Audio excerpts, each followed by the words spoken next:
Hello, and thank you for watching and listening to another episode of the Podacity with Keita Rose. Here we dare to use our voices, have the audacity to own who we are, and vow, raise up your roses, we vow to never stop, never shrink, and most importantly, never shut up. It's just not gonna happen. Like, share, subscribe, talk in my comments, tell me how you really feel. Hit that bell notification so I can pop up on your timeline. Why wouldn't you want to see me? Is there somebody else you need to look at? Is there somebody better? There isn't. So let's break down how I really feel about these women in relationships, right? We're going to spend most of our time on Kiesha Ka'oir. I'm going to sprinkle a little bit about Clarissa and a little bit about Jasmin Brown here. And you know what? I'm not talking, but there's a lot of things that irk me when it comes to women in relationships. As most of you know, I was on tour for years talking to women, and it always surprised me how many women would accept just treatment. And me as a woman, I do understand that. And when I say understand, that doesn't mean promote, that doesn't mean encourage, that doesn't mean, it means I understand. I can empathize. I can put myself in another woman's shoes because I've been a wife. I am a mother. I've been divorced.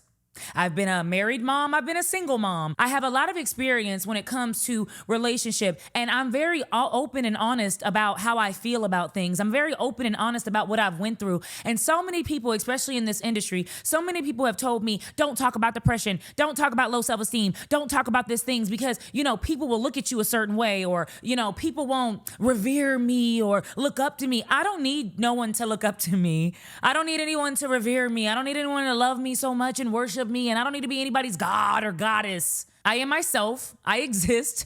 I am a human being. I've been through things, and I really admire and appreciate people that have been through things and say, hey, listen, so that you don't go through what I went through, or so that you know that you're not alone, I will speak up. I will say my piece. I will tell you what I've went through. That's more of my speed. I'm not trying to be famous. I'm not trying to be the biggest star. I don't care for none of that.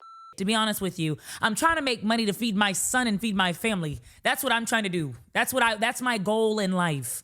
So a lot of people don't like when I share my experiences because you have so many of these influencers and so many of these coaches that want to come off so perfect when they talk about relationships. But it surprised me on tour how many women were willing to accept the bare minimum justifying love. And I am a woman, I was a wife, and I felt those same things of, I'm a wife, this is how I should act, this is what I should do, even though no one told me this. This is all society. This is all my conditioning. This is all brainwashing that I put on myself, right? All these standards and expectations that I put on myself and did not put on the man. I did not say, well, if I'm holding myself to this standard as a wife, then you as a husband should hold yourself to this standard. This is the standard that my husband's going to be set at. I didn't do that. A lot of women don't.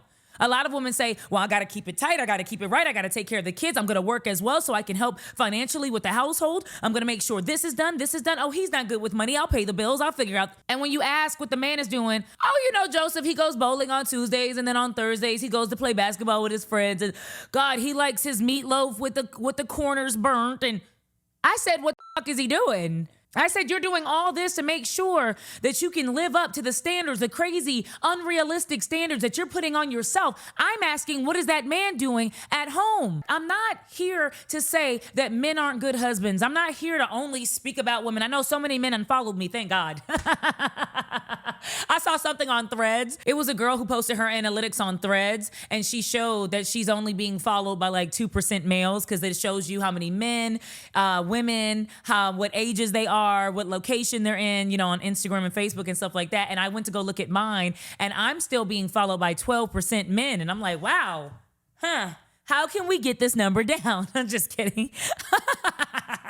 How can we get the men to get away? Let's talk more about menopause. That'll get them gone. I don't want to just only speak about women because there's women, right, that have amazing husbands, that their husbands are setting the standard of what a man should be, and they've fallen short as women. So I'm not going to only say that women go out of their way, but we see it a lot. We see women go out of their way. A lot of women on tour didn't like the things that I was saying. Some women and some of these coaches are very male-centered, right? You want to get a man? Well, this is what you have to do. This is what they like. They prefer this. If you want to have more of an option finding a man, this is how you should act. But they never talk about the quality of the man. I think that that's very funny. It's always, want to find a man? That's kind of like me being in a dark alley at 3 o'clock in the morning and you walk by and I go, you want to make some money? You want to make some money? well, how much money? A lot of money. What do I have to do for the money? Well, what do I have to do for the money? You want to make some money? It's money. It's money. Everybody likes money. It's money. Like, no. And that's what it is with these men. You want a man? You want a man, don't you? Don't you want a man? Anyways, this is going to be more, this has nothing to do with the Kiesha Ka'oir story, but it really surprised me how many women will accept the bare minimum just to say that they have somebody. It's just very eye-opening. We're going to talk about Kiesha Ka'oir because Kiesha Ka'oir did a interview with The Breakfast Club. Again, listen, a lot of people say that they don't like The Breakfast Club. I like the fact that Charlamagne continues to talk about mental health and gets these people to open up. I've never in a million years thought that Gucci Mane would be opening up about having schizophrenia and bipolar. I've never thought I would hear it, not because, he's not a human and he wouldn't have those things, but just because, I grew up listening to Gucci, and you just don't think that you're going to hear your favorite stars, some of your favorite artists open up. That's so freaking important. So he's with his wife, Kiesha Ka'oir, and he's talking about how he has episodes, right, of schizophrenia and bipolar. This whole situation pisses me off. It has nothing to do with Kiesha. It has nothing to do with The Breakfast Club. It has nothing to do with Gucci. It's the comments that are really getting to me. Okay, so Kiesha Ka'oir talks about how she is Gucci Mane's power of attorney. Now, if y'all remember, when Gucci Mane was locked up around 2016, 15, I don't know, he was locked up for quite some time, and when he got out, he wasn't fat anymore. He looked more attractive. He wasn't the Gucci Man that we all knew and loved with the ice cream man tattoo, big old chains. He didn't look like really big belly. He didn't look like that anymore. He came out more polished. This man looked like he deserved to be on a cover of GQ. And so people were saying that he was cloned. He was cloned. He was cloned. But a lot of people were saying, well, no, he's not being cloned, right? The government didn't clone Gucci Mane out of all people. He found love. And when he found Kiesha Ka'oir, somebody that was really into fitness.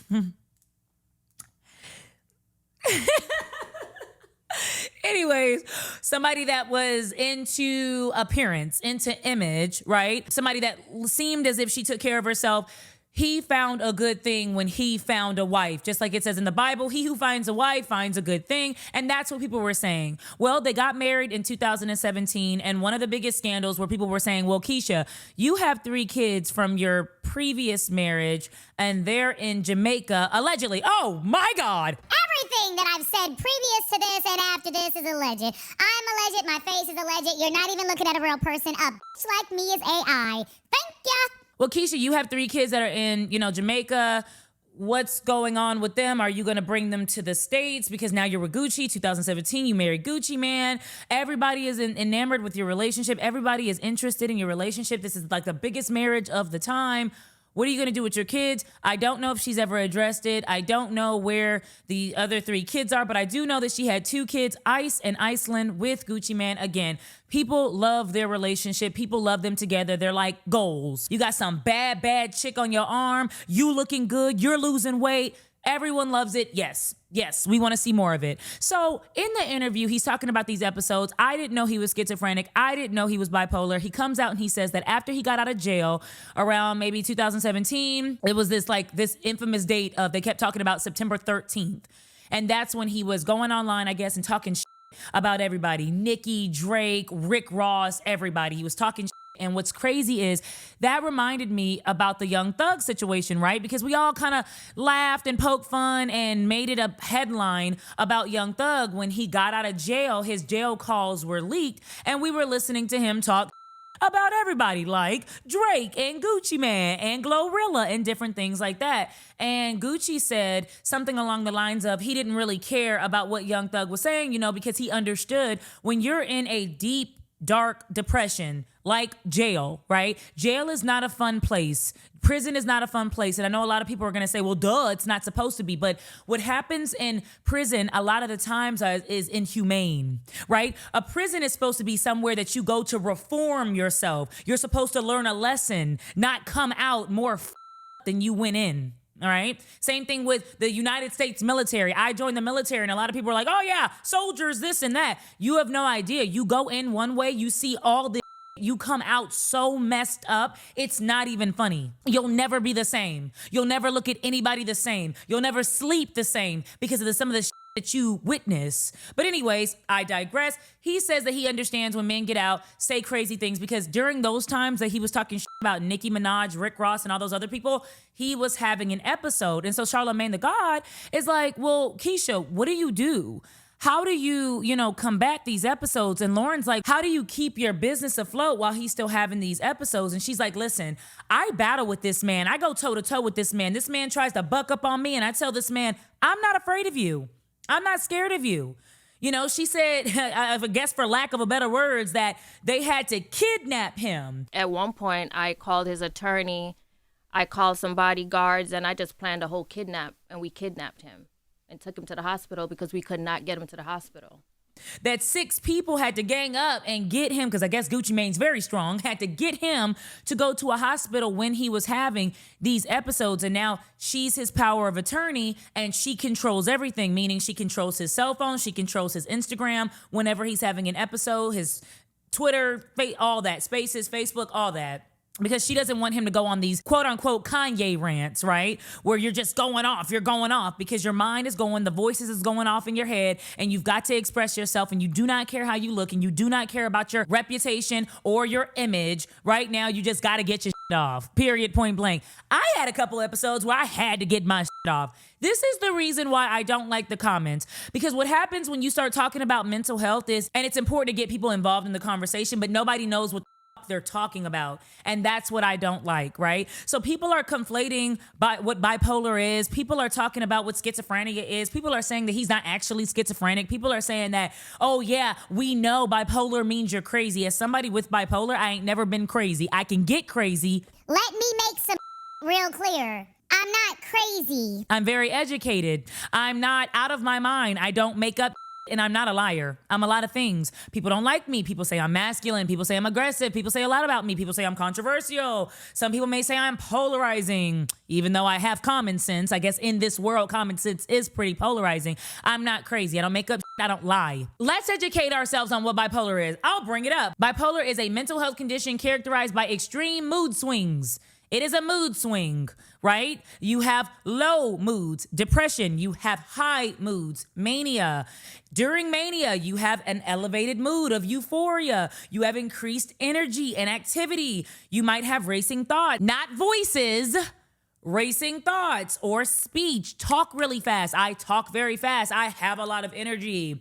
You have a decreased need for sleep. Well, you don't have to sleep as much. You have grandiose or delusions. This is about the spectrum, y'all. We're talking about the spectrum, right? Grandiosity. I am everything. I'm on top of the world. I can spend all my money because I'll probably get it back tomorrow. No, you're not going to get it back tomorrow. Bring it on down. You have impulsivity or reckless behavior. Everything is on a spectrum. Everything is on a spectrum. So Kanye has bipolar disorder and he'll walk around looking like a black Klansman. I ain't never walked around looking like a black Klansman. However, there are other people that might get violent, right? There are people with schizophrenia that aren't violent at all. You'll see them out and they can function, but when they're home, they might be experiencing an episode that their families understand when they're triggered. It is on a spectrum. What irritates me about these conversations is people be like, oh yeah, I act a fool because I'm schizo or I'm psycho or You've never met a psychopath. Psychopaths rarely act a fool. Yes, you'll see somebody acting a fool and we'll say things like, oh, you're psychotic, you're going crazy, you're Okay, but a lot of psychopaths are doctors. A lot of psychopaths are lawyers. A lot of psychopaths and sociopaths have really high-ranking jobs because they lack things like empathy and they don't have a moral compass. And so when a regular person, quote unquote, a neurotypical person might say, how can you do that job? How can you see all that blood? How can you? Now, I'm not saying everybody, y'all. Please don't get my words messed up. I'm not saying everybody that has these types of jobs are sociopaths or psychopaths. What I'm saying, you really would have to study psychology to understand this, to understand the mind and the human brain and how it works in these disorders. It is on a spectrum. A lot of sociopaths can look you right in your eye and lie to you and mimic emotions and don't have emotions at all. Right? They say a lot of serial killers are psychopaths, but these serial killers were once lawyers and doctors and different things like that, and were held to a high standard and were major pillars of their communities, but they were sociopaths and psychopaths. Okay, so it's a spectrum. You know, she says a lot in this interview about how, like, she can tell when he's sick, and she uses the word sick a lot. You're going through an episode. You're sick. And I'm like, you're sick. And I think a lot of the times when we're talking about mental health, people that suffer with mental illnesses don't like to hear the word sick, you're sick, because truly it's just a chemical imbalance in your brain, right? It doesn't necessarily mean that you're sick. However, there are people with mental illnesses that are sick. There are people with mental illnesses that are violent. There are people that do erratic things, reckless behavior and stuff like that. And so the two always gets conjoined, right? With you're mentally ill, so you're sick, you're crazy, you're out of this world, you are incompetent. And it's just what it is. That's why we have to continue to have these conversations. But she says, basically, she takes his phone. She sees his episodes. She can understand what he's going through, right? He doesn't need to sleep. He's texting a period after every word. He wants to be left alone. He don't eat. He does not sleep. Text messages, there's a period after each word. And I'm like, you're going through an episode. You're sick. You know, things like that are triggers that allow her to understand when he's having an episode. My issue here is there's no real issue.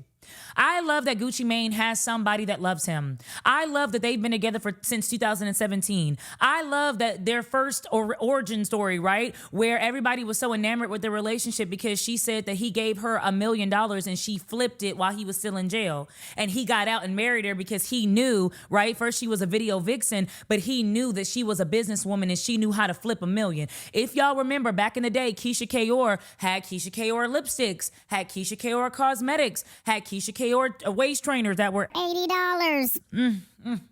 I tried to get one. That's how I said, okay, it's $80. And then I asked myself, I was true to myself. I said, am I going to stop eating Popeyes? Okay, well then you don't need to suck shit in. If you're not going to stop eating Popeyes, you don't need to spend $80 on this waist trainer. So I personally did not buy one, but I did want to buy one. Okay, so she was like the girl when it came to influencing and marketing and different things like that. I like them. They don't do anything wrong. They're unproblematic. However, the comments, again, of people being like, that's a wife. That's what a wife does. Kiesha Ka'oir is with a millionaire. Kiesha Ka'oir is with a man that has loved her and respect her for a lot of years. You don't see Gucci out there cheating. You don't see Gucci out there having babies on her. You just see them together. I don't want this narrative to be pushed on to people, right? Because mental health is a very important thing. And so if a man is sitting up here having episodes where he's bucking up at you and acting crazy, you can sit up here and say, well, Kiesha Ka'oir, they are in a mansion. They have doctors, psychiatrists. Like she said, she got 6 people involved to try to get him into the hospital. If you don't have those resources, you may not want to look up to them as goals. You may not want to be like, yeah, my man also be triggered and be throwing around the house and acting a fool, and that's just love. No. Be careful when you sit up here and you say, oh, that's what a wife does. Be careful when you take on that title and you say things like that's what a wife does and she's just a good wife. Yes, she is a good wife, but she is somebody that is able to tolerate that. She is somebody that is weighing the pros and the cons. You're with this man and he happens to be wealthy. He happens to be well known. You guys have a great life together. He takes care of his kids. He has not cheated on you. You do not look stupid for the in front of the public. You can get your nails and your cosmetics and your Botox and your hair and your lips done and You can do all that because this man's able to afford it. The downside might be sometimes he has episodes, but like they said, he hasn't had an episode since September 13th because he's taking his medicine and he's aware. You also have a man that's aware of his mental illness and that is able to speak out about it to help bring awareness to other young black men that might be experiencing the same thing. He said that when he got that ice cream tattoo on his cheek, he was crying out for help. Maybe it wasn't even 4 days later. That's when I got the ice cream cone tattoo. So it was almost like a cry for help. You see what I'm saying?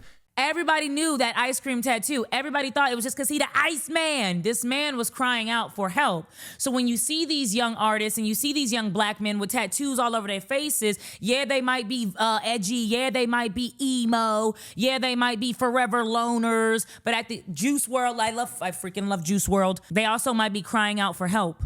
They also might be experiencing an episode when you see them acting violently, when you see them going off and on these tangents. They might be crying out for help. Gucci Mane said that a lot of his episodes were triggered by drugs, lean, and weed, and pills. I know that I made a lot of people use drugs. I talked about drugs all through my music because that's what I was on back then.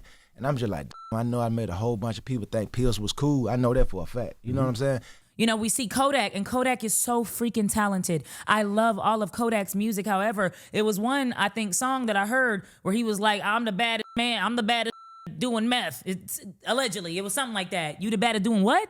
Black people do meth now? Hey, what's going on? Let's bring it back to bipolar here.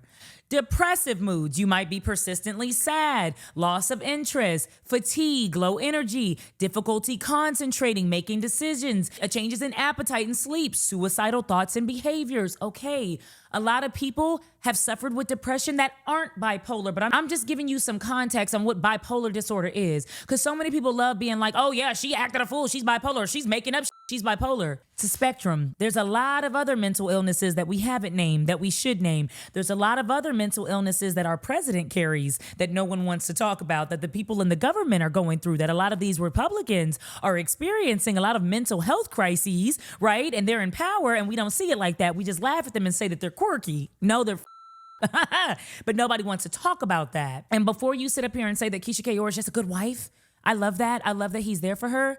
I love that she's there for him. But before you take on all those duties and responsibilities, understand this. Being with somebody that has a mental illness that isn't aware of it, or that doesn't want to take accountability, or that doesn't want to take responsibility and take the medication and go talk to the lady and understand and track their moods and track their habits is not an easy or fun thing to do. It's really hard. Just like being with somebody with dementia, right? It's not a fun thing sometimes. You love them, they bring light in your life, you want to be with them, but it's hard. So if you're with somebody, women or man, that's experiencing mental illness, that is triggered by a lot or acting out erratically, don't feel guilty because you can't handle that. You need to know what you can and can't handle. Now, Kiesha Ka'oir got a lot of praise for this interview, and so you can go to her website and you can book a conversation with her for $525. If you don't have $525, you can schedule a FaceTime with me for only $99.99. Get your money, sis. Do what you got to do. But she does say, you know, hey, I'm not a therapist. I'll listen to you and I'll talk to you and I'll tell you what goes on in our house and try to help you with what goes on in your house. I think a lot of people just need somebody to lean on. I think a lot of people just need a listening ear. And she was open and honest about that. I'm not a therapist, but this is what I've done for Gucci Mane, period, point blank. Anyways, a lot of people are concerned, right, in saying that maybe Kiesha might be like Gucci's handler. You're going to hear that a lot now that, you know, people are coming out and talking about how Hollywood has a lot of handlers and there's a lot of people that want to take advantage of people. You see that with the Wendy Williams situation, right? She's under conservatorship where people are messing with her money. People are able to control her. People are telling her, you sit here. This is how your money's going to be spent. This is what you're going to eat today. We saw that with Britney Spears. And so a lot of people are, especially Tasha K, are saying, pay attention to this Gucci Mane and Kiesha Ka'oir situation, because in the coming years, if they do break up, God forbid, because I want them to stay together. I like them, like I said. If they break up and something happens along the lines where Kiesha says that Gucci is crazy, Kiesha says that Gucci needs help, Kiesha says that, you know, she needs to be the one to take ownership of the bank account and ownership of the business, then there will be interviews like this that can prove that she is power of attorney and she's been through so much. What you have to understand, and I'm not talking about Kiesha Ka'oir when I say this, but what you got to understand about people that play the long game with you is they're already 10 steps ahead of you. So again, not talking about Gucci and Kiesha, but I'm just saying in a situation where I would want to be your handler, and I do see that you make a lot of money, and maybe I don't see myself with you for the rest of your life, maybe I will do interviews like this and say, oh yeah, he's crazy. Oh, he was this. He bucked up at me. He got violent with me, but I'm not scared of him. He talks crazy. He says nasty things to me, and that's not how you talk to your wife like that. You know, yeah, but I got it all under control. And then maybe like 2 to 3 years later, it's like, cue the sad music. It's like, I couldn't control him at all. We did interviews together where I tried to put on a brave face, but he was so angry. He was so mean. And that's why I need to be awarded $500 million. Like, I'm not saying that that's funny. I'm just saying if I were to play the long game, maybe that's what I would do. If I wanted to play the long game and I wanted to make sure that I ensure a future for me and my 5 children, I could possibly start having these types of conversation and I would come off like I'm the savior and I'm an amazing wife. I'm going to move on from this because I don't want y'all to get any nasty thoughts. I'm not talking about, Kiesha Ka'oir and Gucci Mane. Again, I think it was in a lovely interview. I was just irritated by so many people that are like, he don't look schizophrenic. Well, what does schizophrenia look like? He don't look bipolar. Okay, well, what's bipolar look like? My cousin's bipolar, and this is how they act. Okay, well, it's a spectrum. Good Lord. You can't educate people that don't want to educate themselves. That's just what it is. Now I want to talk about Jasmin Brown, and I'm only going to talk about her a little bit. This clip went viral of Cam Newton in the car with Jasmin Brown. She was driving from this BET event and she was pumping milk while she was driving. And he's like, mama mode, right? I'll play this here. Mom duties first. I don't know what's worse. You ruined the video already. Me putting my life in jeopardy as you pump. But it's respect though. It's discipline. Not discipline, it's not discipline. A lot of people don't like Jasmin Brown and Cam Newton's relationship for obvious reasons. He said that he's able to have an open relationship. He says that he's able to do whatever he wants and that she's cool with it. She was on interviews saying how much she loves him. I just like to smell his farts in the morning. That's how I know if he's malnutritioned or not. That's how I know if he has an adequate amount of vitamins. When I smell his farts. She loves him a lot. It's that classic situation of, I'm in love with him. I'm willing to accept everything. Y'all ain't never had a rich man. He's a rich man. I have a cushy life now. Mind your business. And he's able to get on his platforms and completely and totally embarrass her with a BetterHelp sponsor. That kills me. Every time I see Cam Newton come up and I see the BetterHelp sponsor, I'm like, okay, I wonder how much BetterHelp is paying him to completely destroy the mental health of all the women that he deals with. Oh my God. Somebody get me an Ozempic sponsor or something. I don't know. Give me a freaking sponsor of some shit I don't even use and don't even care about. You know what I'm saying? Good Lord. But anyways, a lot of people didn't like that because they're like, well, why is he a passenger princess? Why is she still continuing to embarrass herself? My thing is, you can't give shame or embarrassment to anybody. Clearly, Jasmin loves this relationship. She's having her second child with him, and she has a very cushy life, right? But a conversation did come up that I wanted to talk to y'all about because I've never heard of it, and I don't think I quite understand it. I'm getting the information, and I'm trying to process it, right?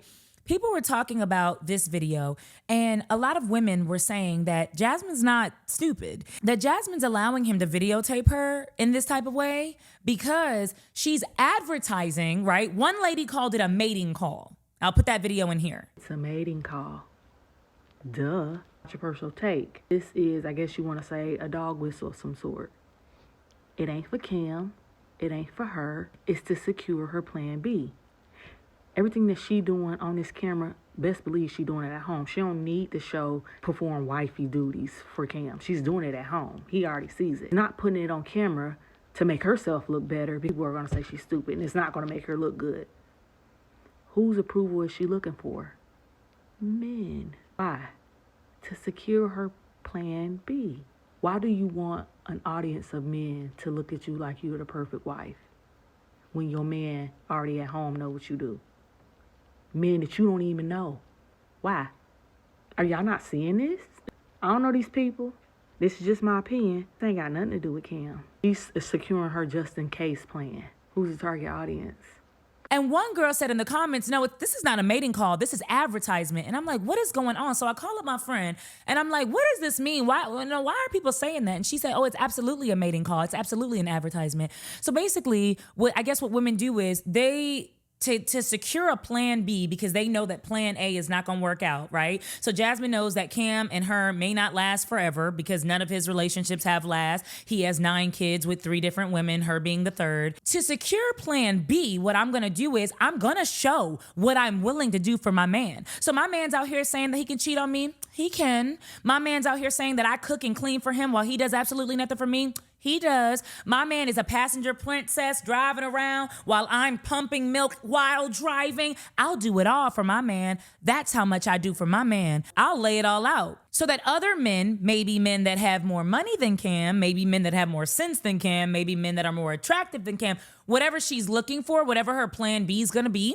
can say, that's how you hold it down? Well, I'd never have you out here doing that. I mean, I don't do this. I don't do that. My woman would never have to drive. I have enough money to buy a chauffeur. That's not a problem. My woman don't got to dress like this or do this or that. Or my woman I would never embarrass my woman, A, B, C, and D. And so it's like a mating call. Have y'all ever heard that? Does that even make sense to you guys? Let me know in the comments if this is like completely like ridiculous to you. I've never heard of that. But I want to say that it kind of makes sense, I guess. Like if you're with a man, men have plan Bs all the time, right? That's why they won't leave their wives. They'll stay with their wives, but they'll make sure that their side chicks have cushy lifestyles and is fine to sit there and settle there so that if the wife ever found out or if they could ever get away from the wife, they can go and transition smoothly to be with the side chick. Men have plan Bs all the time. This isn't something new. However, I've never entertained the fact that women have plan Bs. Yes, side dudes, sure. But I've never entertained the fact that a woman might be setting up her plan B with her plan A. I ain't never seen it. I ain't never heard of it. Let me know again in the comments if you guys think that's crazy. There's another video of Cam driving around. He's laughing while Jasmin is visibly sick. I'm saying I'm excited. I'm overcome by enjoyment and excitement. But she over here really going through it. You know what I'm saying?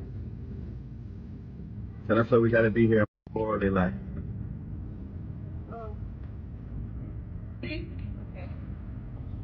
They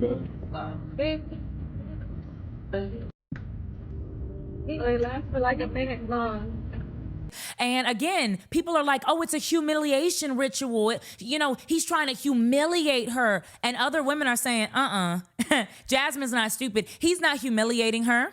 She's setting up her plan B. There's men out there with a whole lot of money that's going to be looking at Jasmin like, this is what you do? First of all, you're sexy as hell. You already had kids, so we don't need to have more. That's fine. I think we've already debunked those theories of Nobody's gonna want you. Nobody's gonna want you. You got kids. please, this man that took my kids to Chuck E. Cheese and he's about to hit it from the back after Peppa Pig go off. So we've already debunked those theories. Nobody cares about women having children. No one cares about that anymore. So that's just crazy though for her to, do this. It's really propping her up. I'll do it all for my man. I'm super submissive. I'm super sexy. I cook. I'll clean. I'll drive. I'll cut the lawn. I'll do it all. And I'll remain really, really fly so you'll enjoy what you come home to, daddy. Whew! So that there's another man who maybe makes $200 million that'll say, I'll pick you. Come on, join this camp. If I ain't seen and heard everything, I didn't seen it and I didn't heard it all. I know this is long, but I want to end this episode talking about Claressa Shields. Now, Claressa Shields is with Papoose, and if you don't know, Papoose is a rapper, he's a songwriter, and he is the ex-husband or current husband of Remy Ma. There was a big debacle a couple months ago where Remy was saying, Papoose won't even divorce me. Papoose won't even divorce me. I've already moved on. We've been broken up for a long time. The only reason why I was sparing him was because the black community had deemed us and stamped us as black love. black goals, relationship goals. But I don't want to be with him anymore. Allegedly, he's broke. I paid a lot of rent when I was in jail. He cheated as well. You know, everybody thinks that Papoose is this god, you know, this pinnacle of what a black man should be in a marriage, a husband, but he's actually not. And I saved face for a long time, and I'm not doing that anymore. And I want to go ahead and break free from this. And so Papoose came out saying what he said. A lot of people shamed Remy Ma because she's a black woman. That's just what it is. And a lot of people were talking about Claressa Shield because Claressa was so loud about her relationship. She got Papoose tattooed. She wore shorts that said Papoose's ass or something like that. I don't know, allegedly.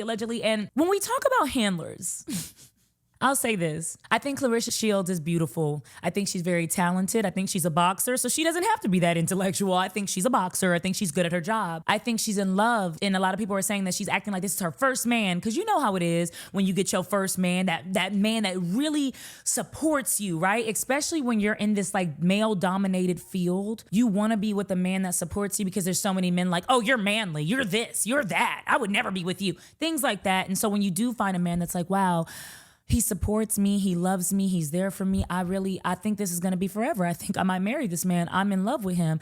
She's acting like he's her first love, and that's fine. No big deal. Remy moved on. Papoose is allowed to move on too. I don't have a problem with Claressa.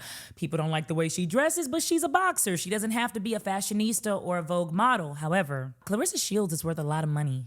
And if what Remy is saying about Papoose is true, about how he managed her, but she got most of her deals, he didn't write all of her songs, she was paying rent here, paying rent there, paying for his kids, doing this and that, then Claressa might want to be careful with a man. When we talk about handlers and people are spectating and speculating that Kiesha Ka'oir may be trying to set up Gucci for that handler situation, right? And people talk about Raven Simone and her white lady, her white wife, and how she might be a handler, right? When we talk about things like that, a lot of it is whether or not you're drug induced and you're crazy, and that's not the situation here. But be careful when a man sits up here and wants to manage your finances, wants to manage your career. I always found it really weird. Papoose ain't never been a boxing manager. You've been in the rap industry for a long time, and now you are managing Claressa's career. Okay, it's giving Wendy and Kevin. My money well dried up over here with Remy, so let me hop over here with Claressa. I love you, baby. I'm supporting you, baby. We're gonna have good sex, and we're gonna have a good time, and it's gonna be great. And I'm gonna, I'm gonna manage your deals. Don't worry, Daddy got you. But you were doing fine before Daddy. Why does he need to be your manager? Why can't he just be your man? Why do you need to manage my money?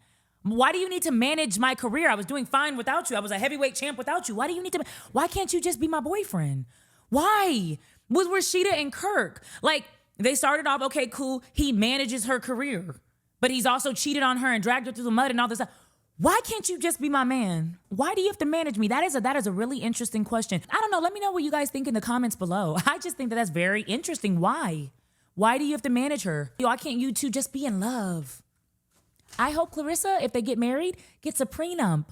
I hope Gucci covers himself and everybody is covered in these situations. And I love black love and I love and I love all of you. Go on down to KitaSaid.com and support me and support this channel by buying a Growing Through It journal or a Balancing My Plurnal. And until next time, stay single and stay away from the crazies. I'll holla.